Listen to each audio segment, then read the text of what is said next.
My favorite graphic. Time for the pitch. Inside your home, there may be a hidden danger lurking. But fear not. Our next two guests think that they have the answer to that threat.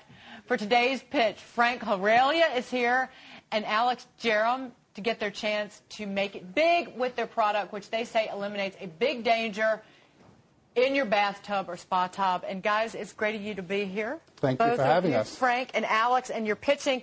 So Ned, you're sitting in Texas, listen up, and just feel free to jump in and ask questions and give them an honest assessment. But go ahead, guys. Alex, you're up. Hey, Ned, thank you for being on the show with us. We invented this product that basically gets the bacteria out of jetted tubs. The need for it is that when you let the water out of your bathtub, that the water that's left in the jet system gets really, it's a breeding ground for bacteria, and it gets really clogged up. And in most extreme cases, black stuff can spew out when you use your tub when you haven't used it in a while.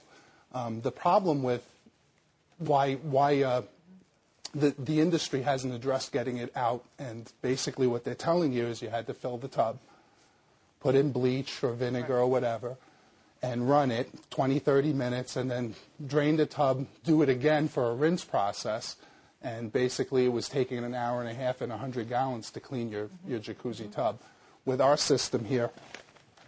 And this is the prototype, This is a prototype, right. This is a prototype, and it's not, ready to get on a tub. But this one right here is basically what you do, is you put this on the intake, and it fools the tub into thinking that it's full. So we no longer have to fill the entire tub. So this fills up. This goes on the faucet, and we get fresh water into the system. And then we have a hole here to put in our detergent, so it cleans it. And you've developed a working prototype. Have you finally gotten it down to where it works on a variety of tubs? That's right. That's right. Our problem has been that the tubs, the intakes are contoured and have many different shapes. So it was hard when we get one that would work on a tub, and then we'd find other tubs that it didn't work on. This one here works on 99% of all the tubs. And so why the bacteria? Because of the jets, or because of the product that people use in the jets? I mean, if I don't use product in my spa, do I need this? Yes, you absolutely do. All the jetted tubs are at risk, but one of the reasons that a bathtub is more at risk is because of the exfoliation of the bath process. So you have hair, you have skin. Ned, go ahead and ask them what you want to know if they're pitching to you as the VC. Yeah, absolutely. Well, first of all, thanks, Frank and Alex. This is a big part of what I love about what I do. Innovative ideas, enthusiastic entrepreneurs, as we've said, small business and entrepreneurism is really a foundational element of our country. So congrats on what you've been able to get accomplished to date. I really put sort of my thoughts and comments into a couple of different buckets. One is knowing your market and knowing your business, and that means obviously knowing it cold, knowing it certainly better than the person across the table when you're talking fundraising, and knowing yourselves as part of that as well. And then the other part is knowing your fundraising audience, who it is you're talking to. So on the market size, and I've had the benefit, I went to your website, I looked through a quick synopsis, so I have a little bit more of a benefit more than what you've talked about here. But one of the keys really is understanding your market, the market needs, and the market size. Have you guys done any sort of analysis to try to put together numbers behind how big your market is truly, and what kind of market acceptance you think you'll have? Absolutely. There are roughly 25 million jetted tubs in the United States. Jacuzzi invented the jetted tub about 40 years ago. And roughly 1 million tubs or so sell just in the U.S. alone on an annual basis. So there is a hefty market out there. Yeah, and what I didn't know is what kind of price point you were contemplating, and then if you just do the math, what that means in terms of an addressable market on an annual basis. Yep.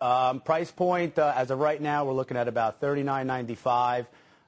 That'll depend on manufacturing costs and what our final price ends up being. Right.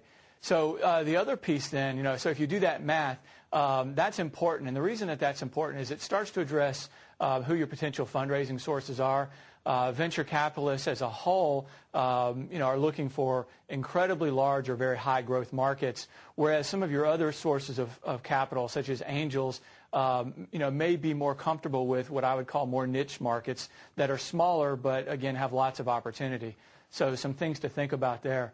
On the distribution side, what are your thoughts on distribution, direct versus maybe partnering with OEM manufacturers of the tubs versus going with the distributors who are probably the installers and the folks who actually have personal contact with the customers? We want to start distribution really with an infomercial because we think it's an education. Well, first of all, it's perfect product for an infomercial, but second of all, we want to really educate the consumers. We feel that only about 20 to 30% of the jetted tub people who own them know that this is a problem. So I think the people that know it's a problem, they're clamoring, waiting for our product. But I think the real opportunity is in educating the rest of the market. Ned? Yeah, data point of one, I'll point out, I mentioned it to my wife, and she was an enthusiastic potential buyer. So at least you won one over. Thank you. I guess I would also say that in general, evangelizing a market can be very difficult. It can be expensive. You're trying to convince people to buy something that they haven't contemplated buying in the past. So I'll call it a yellow flag as an investor, that pops up again versus something that would be a little bit easier to convince customers to buy. What alternative strategies would be to partner up with the folks who actually have contact with the customer or the OEMs essentially to package it in. When you buy a jetted tub, you get this device to clean along with it. So something to think about in terms of how you're trying to penetrate the market and perhaps do it more cost effectively. As an investor, one of the other keys that we're looking for is how efficiently are you going to use your capital. And I'm certainly no infomercial specialist, but my initial reaction is that's potentially a fairly expensive way to proceed. And I did notice of the capital you were contemplating, a significant portion went to that PR and marketing side. Because you guys want $2 million. That was the initial amount you wanted to raise. Ned, what would you tell them in terms of how low should they get that number and make it easier to raise money? Yeah, well, a lot of it, of course, depends upon who they end up talking to raise it. In many ways, it's interesting. This is not a traditional business that venture capitalists would jump into. But if it were, you run the risk with some VCs of $2 million being too low, and for others, it might be the right sweet spot. But it really is a pretty decent amount. I think Jim mentioned it earlier for angel investors.